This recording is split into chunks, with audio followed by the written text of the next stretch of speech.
कहीं न कहीं मुझे ऐसा लगता है कि अंकल भी खुश होंगे इस वक़्त बिकॉज़ आज के सुंबुल तौकीर खान को अगर हम देखें she is a different person all together. She is beautiful, बहुत सुंदर लड़की है कि हम अपना गला, अपना एनर्जी क्यों वेस्ट करें, टाइम वेस्ट करें बिकॉज़ इट्स 6 अगेंस्ट 2, कुछ भी नहीं होने वाला है। तो इससे अच्छा हम लोग भी बैठ जाए ना। और फिर उस दोस्ती के दौरान जब एक दूसरे को जान पहचान रहे थे तो मुझे इस चीज़ का I got to know who the real Shaleen Bhanot is, who is extremely manipulative, बहुत गुस्से वाला इंसान है, बहुत ज़्यादा अग्रेशन है।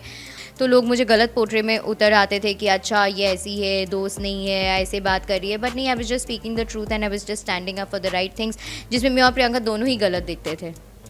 खूबसूरत सफ़र थी, अप्स एंड डाउन्स था, गुड बैड अगली डेज, सारा सब कुछ एक्चुअली मैंने लिव किया है, जैसे हम रियल ज़िंदगी में करते हैं कि अच्छे दिन होते, बुरे दिन होते हैं, हंसी भी होते हैं, रोना भी होता है। सो हर एक पल, हर एक लम्हा को मैंने जी कर आया है।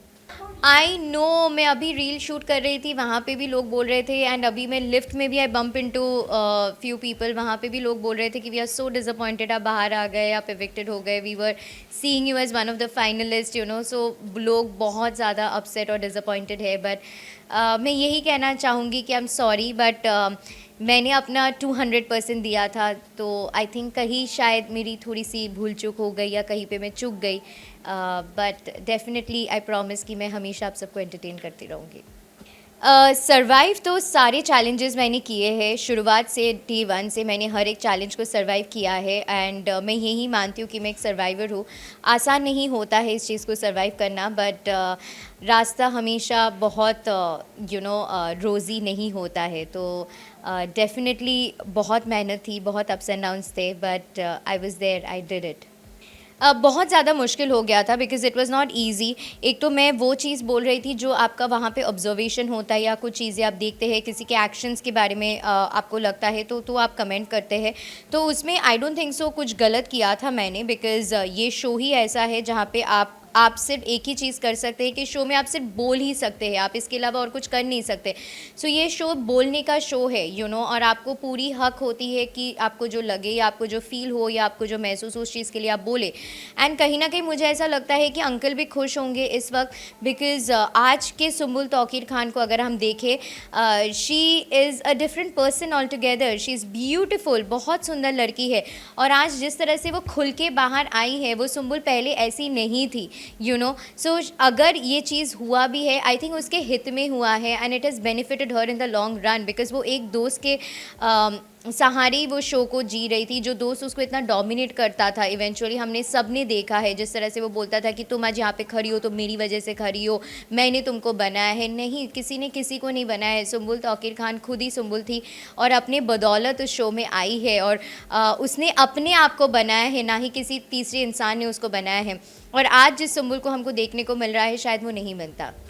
हर एक इंटरव्यू में अच्छी बात मुझे ये लग रही है कि आप लोग सच्चाई बोल रहे हो, कि आई कहीं ना कहीं सच बोलूँ तो मैं इस दुविधा में भी आज थी कि पता नहीं किस तरह से आप लोगों को चीज़ें प्रोजेक्ट हुई है, क्योंकि मैंने तो शो देखा नहीं है, मैं सिर्फ 24 घंटा 24/7 उस घर में अपनी ज़िंदगी जी है, बट या सच्चाई यही था कि शुरुआत से, जैसे आपने कहा कि शालीन हमेशा मेरे पीछे था, he was trying to woo me, मुझे पटाने की, मनाने की कोशिश कर रहा था, हम दोस्त बने, और फिर उस दोस्ती के दौरान जब एक दूसरे को जान पहचान रहे थे तो मुझे इस चीज़ का I got to know who the real Shaleen Bhanot is, who is extremely manipulative, बहुत गुस्से वाला इंसान है, बहुत ज़्यादा अग्रेशन है, और उनके अग्रेशन के बारे में आप सबको पहले से भी पता है, कि वो कोई हिडन फैक्ट नहीं है, सबको पता है कि हाउ अग्रेसिव ही इज़।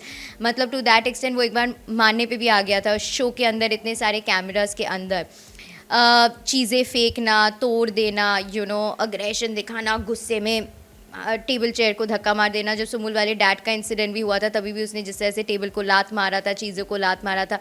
सो इन सब चीज़ों को आप ओवरऑल जब इंसान को जानने लगते हैं, चाहे वो दोस्त है, भाई है, बहन है, कोई भी रिश्ता है, तो आपको उस इंसान की असलियत पता चलता है जब आप ज़्यादा टाइम स्पेंड करते हैं। तो जब मुझे पता चला कि ठीक है, ये इंसान ऐसा है, उनकी असलियत के बारे में मुझे पता चला, उनके पर्सनैलिटीज़ के बारे में मुझे पता चला, तो मुझे ऐसा लगा कि मैं ऐसे इंसान के साथ नहीं रह पाऊँगी। वो होंगे बहुत अच्छे या जो भी है, उनका पर्सनैलिटी है, बट मैं नहीं रह सकती। तो मैंने अपना स्टैंड लिया। जब मैंने अपना स्टैंड लिया तो कहीं न कहीं कुछ चीज़ें मेरे अगेंस्ट भी हो गए हैं। सो या इट्स लक। हाँ, बिकॉज़ मंडली का सदस्य को प्लैटर में अगर आप कैप्टेंसी और टिकट टू फिनाले दे देंगे और जब आपको ये भी पता है कि मेजॉरिटी का टास्क है और मेजॉरिटी उनके दोस्त थे, सो ऑब्वियसली मेरे को इंडिविजुअलिटी दिखती नहीं है और इन सब में जोश भी नहीं दिखते हैं खेलने के लिए, सो मज़ा ही नहीं आता है, फिर ऐसा लगता है कि मैं और प्रियंका अकेली अपना स्टैंड ले रहे हैं और अपने ओपिनियंस दे रहे हैं, बोल रहे हैं कि नहीं, हमको टिकट टू फिनाले वीक चाहिए और हम लोग को जीतना है। बट 2 अगेंस्ट 6 आप कभी भी नहीं सक्सेसफुल हो सकते, बिकॉज सारे टास्क जो हो रहे थे वो आपसी सहमति का बहुमत के हिसाब से हो रहा है। तो जब वो टास्क आपको पता है कि बहुमत के हिसाब से, तो 6 अगेंस्ट 2, इसलिए मैंने प्रियंका को बोला भी था कि प्रियंका तू क्यों झगड़ा कर रही है, मतलब इसमें कोई फ़ायदा नहीं है। उस चीज़ को भी गलत तरीके से पोर्ट्रे किया गया कि टीना अपना फ़ायदा देख रही है। नहीं, मैं ये परसेप्शन से बोल रही हूँ कि अगर ये टिकट टू फिनाले का टास्क है और हम अगर इतना चिल्ला रहे हैं, अपना पॉइंट ऑफ व्यूज़ रख रही है, जो भी कर रहे हैं, देयर इज़ नो पॉइंट इसमें। इसीलिए फ़ायदा नहीं है कि हम अपना गला, अपना एनर्जी क्यों वेस्ट करें, टाइम वेस्ट करें, बिकॉज इट्स 6 अगेंस्ट 2, कुछ भी नहीं होने वाला है। तो इससे अच्छा हम लोग भी बैठ जाए ना, हम अकेले क्या ही कर सकते हैं। सो ये मेरा कॉन्सेप्ट था, परसेप्शन था। बट ठीक है, आई मीन किसी में वो चाह नहीं, वो जिगर, वो पैशन नहीं, जो मुझे अंदर बहुत ज़्यादा इरिटेट भी करता था। और सिंस मैं वोकल हो जाती थी उन चीज़ों को लेके, तो लोग मुझे गलत पोर्ट्रे में उतर आते थे कि अच्छा ये ऐसी है, दोस्त नहीं है, ऐसे बात कर रही है। बट नहीं, I was just speaking the truth and I was just standing up for the right things, जिसमें मैं और प्रियंका दोनों ही गलत दिखते थे। ऑनेस्टली मैं कल रात को ही घर आई हूँ 5 बजे, मैं सोई भी नहीं हूँ, मतलब खाना भी नहीं खाया है। सो मुझे टाइम नहीं मिला अपनी टीम से बात करने के लिए, बट हाँ, उन्होंने कुछ इन्फॉर्म तो किया है, सो लेट्स सी। इसके बारे में मेरी टीम ने बताया कि ऐसी कोई बात चल रही है। सो अभी पूरा डिटेल्स मेरे पास नहीं है, बिकॉज मैं सुबह से इंटरव्यूज़ में ही बिज़ी हूँ। बट हाँ, घर जाके एक बार फ्री हो जाऊँगी तो उनसे बात करूँगी तो पता चलेगा। हाँ, अभी भी मुझे किसी ने दिखाया जब मेरे साथ रील बना रहे थे उसको लेके, एंड अपेरेंटली वो बहुत ट्रेंडिंग भी रील है। सो आई एम जस्ट हैप्पी। मुझे लगा पता नहीं क्या ही चल रहा होगा, मम्मी ने पता नहीं क्या ही कर दिया, श्रीजिता को टीना समझ बैठी। बट या people took it very sportingly, and मैंने भी उस टाइम पे, सलमान सर भी मस्ती कर रहे थे और मैंने भी बहुत स्पोर्टिंगली लिया। But moms trending, that's good. Mummy Dutta apparently उनको बोला जा रहा है, so nice, I am happy.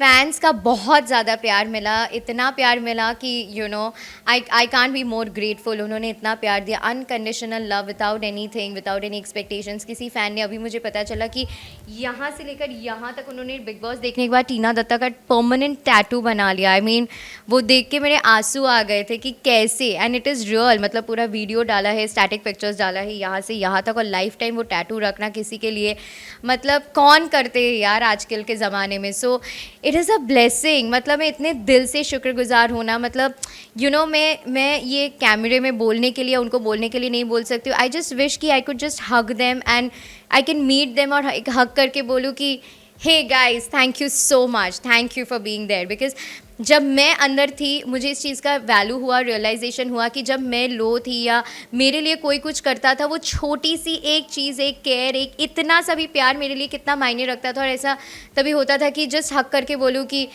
Hey Priyanka, I mean thank you for being there. So इस वक्त उनका जो प्यार था, जब मैं घर के अंदर थी और मैं उनसे ना बात कर पा रही थी, बट इतना टाइम इन्वेस्ट किया उन्होंने, एक एक एडिट्स में, एक एक पिक्चर्स में, वीडियोज़ में। I just wish I can hug them and tell them कि hey, thank you girl, thank you so much.